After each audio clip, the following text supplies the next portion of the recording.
OK, it's time now for another business update with our business editor, Kate Moody. And Kate, you're starting with some record-breaking trade on Wall Street. Absolutely. The S&P 500 has now tied the record for the longest ever bull market.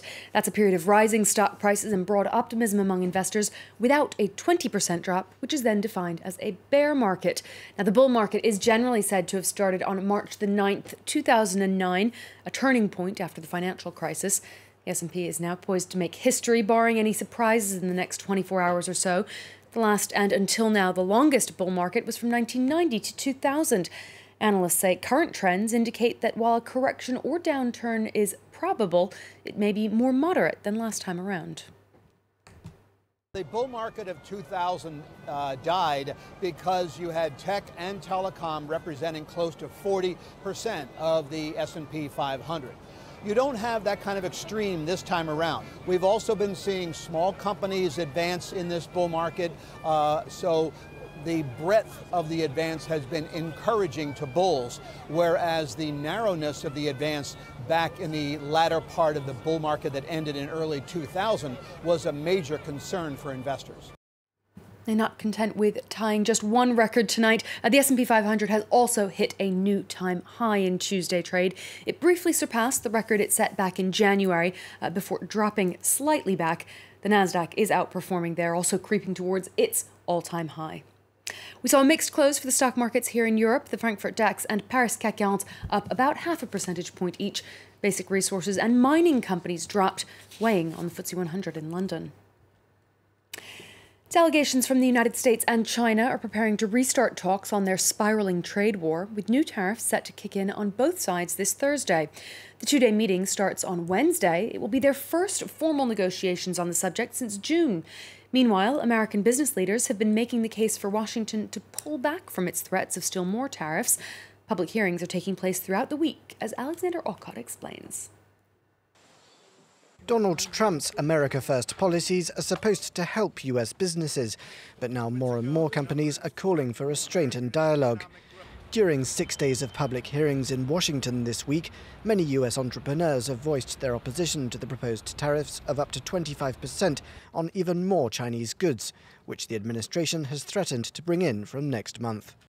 Yeah, we're very concerned that if another 25% tariff goes into effect, that will place an enormous burden on the small businesses in the United States. We have some members that are finding out that the yarns and fabrics they ship to China are going to be subject to a 25% tariff, and then the finished products they ship from China back to the United States are going to be subject to a 25% tariff. So they're getting taxed twice, and that's not good.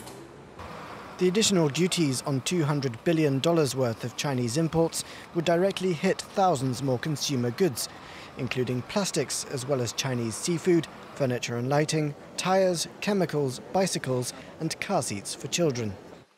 Added to the earlier levies on $50 billion of Chinese imports, this would mean that roughly half of everything American businesses bring in from the country would be subject to special taxes. Donald Trump says the tariffs are necessary to compete with unfair trade practices, of which industry groups, as well as members of both parties, agree that Beijing is guilty. But the US Chamber of Commerce says the planned escalation dramatically expands the harm to American consumers, workers, businesses and the economy. Brexit negotiators have said they'll be holding continuous talks from now on in order to reach a new trade deal in time for the March deadline. Talks kicked off in Brussels this Tuesday after a summer break, which had seen growing speculation that there are too many obstacles in the way and that the UK could crash out of the bloc without a firm trading agreement. The teams said they were both aware of those concerns, but vowed to do everything possible to avoid the no-deal scenario.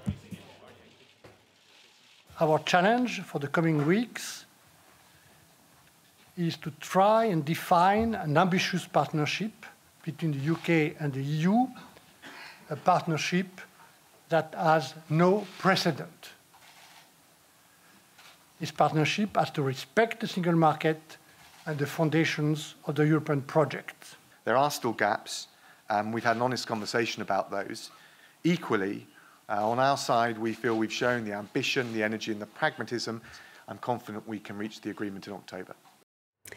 The Indian government has asked WhatsApp and its parent company Facebook to do more to combat fake and inflammatory messages. India is WhatsApp's biggest market, with 20 million users who forward more messages than users in any other country. Authorities say the platform has been misused. Earlier this year, it was used to spread apparently false rumors, which led to violence and mob lynchings in some areas. After a meeting with WhatsApp's chief executive, India's IT minister said the messaging service had agreed to name a grievance officer to deal with complaints.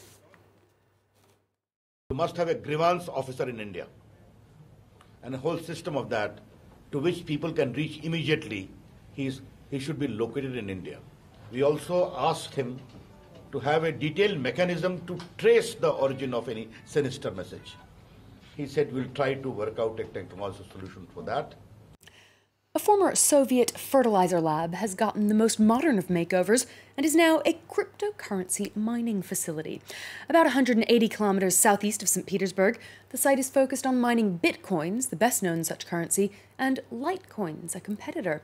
Mining is the process of solving complex algorithms or math problems on computers to release digital currencies, which are then bought and sold on online exchanges. It's hard to verify Cryptoy Universe's claims that it is the largest such complex in Russia, as many miners operate in secret. Russian authorities and governments around the world are struggling to regulate the booming sector. A recent survey showed 44% of Russians said they had heard of cryptocurrencies. Only about 13%, though, say they understand how it works. I think I might be one of them. Not Russian, but someone that's also lost about cryptocurrency. Not in that 13% then, Thomas. No, not. Kate Moody, thank you very much for that latest update there on the business news. Thank you very much.